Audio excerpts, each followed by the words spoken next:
So this is the current state of things. As you can see, it's working. I've had it running for like 15 minutes or maybe up to half an hour. Been playing with it.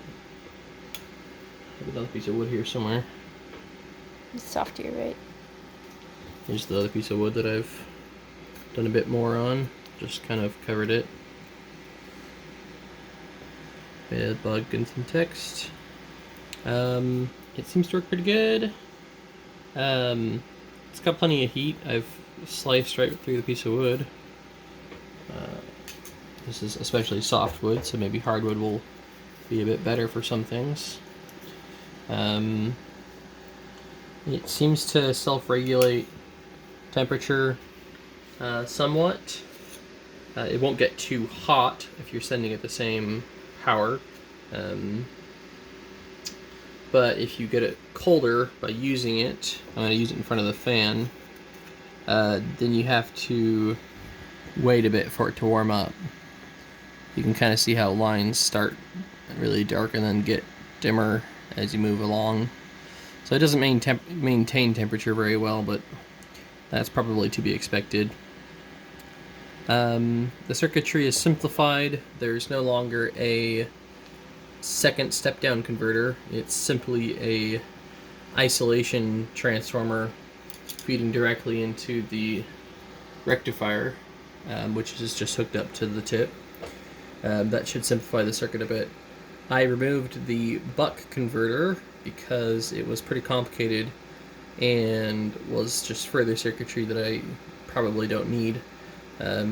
So the complexity at this point will be making sure that all of the circuitry on the high voltage side can be powered from the high voltage side, and so that the secondary is completely isolated and therefore safe.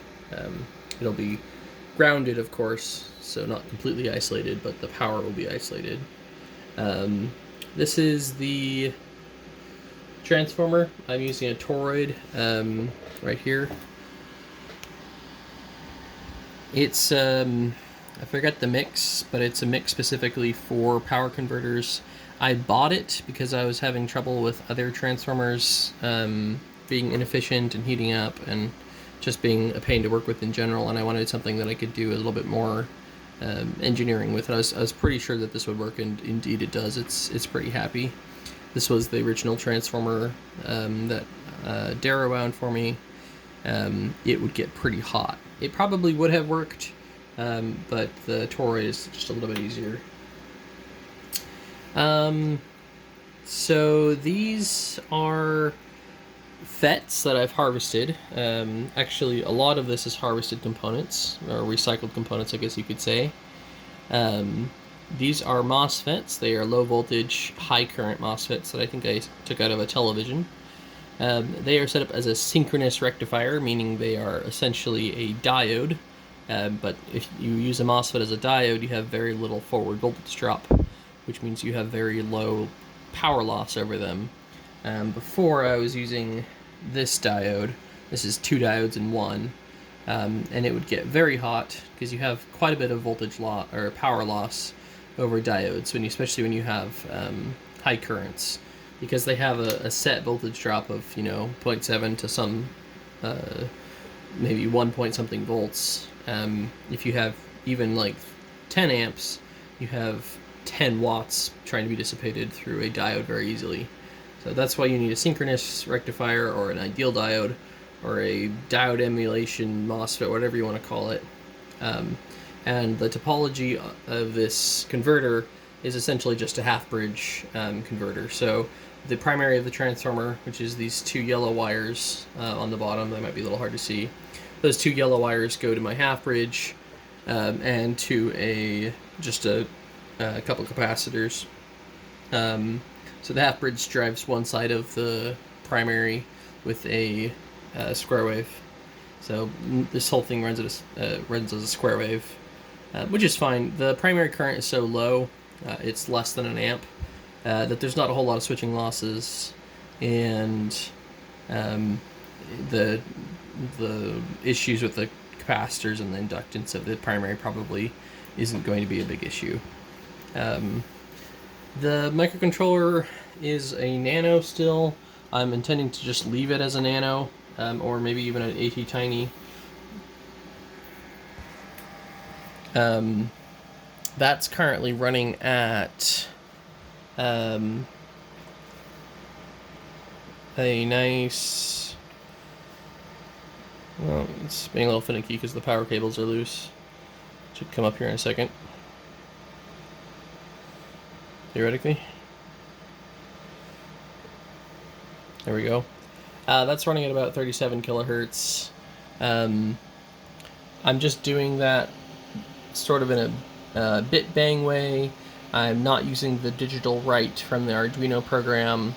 I'm just toggling the port directly with its register control, and I can get to speeds well over 200 megahertz or 200 kilohertz, which is not a problem. The transformer was designed to run at 200 kilohertz, but what I found is that I think the impedance of the primary was too high at 200 kilohertz.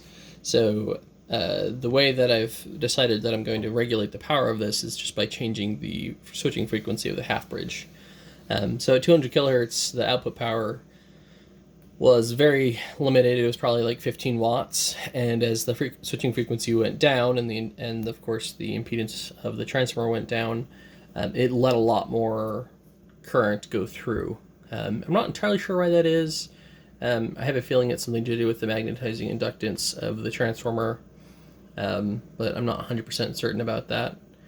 Regardless, it works and it doesn't get hot, and I want to be done with the project some point in the future, so I'm going to leave it like that soon.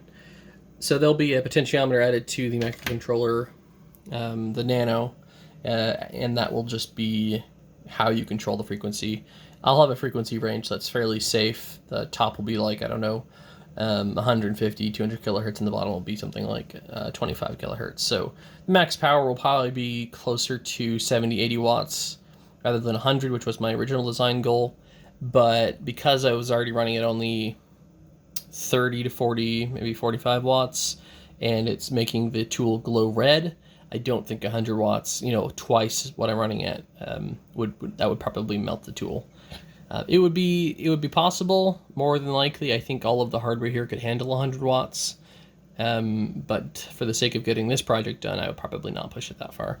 The last thing I wanted to point out was just all of the harvested components. The rectifier here for mains voltage is harvested. All of the capacitors are harvested. These MOSFETs are harvested.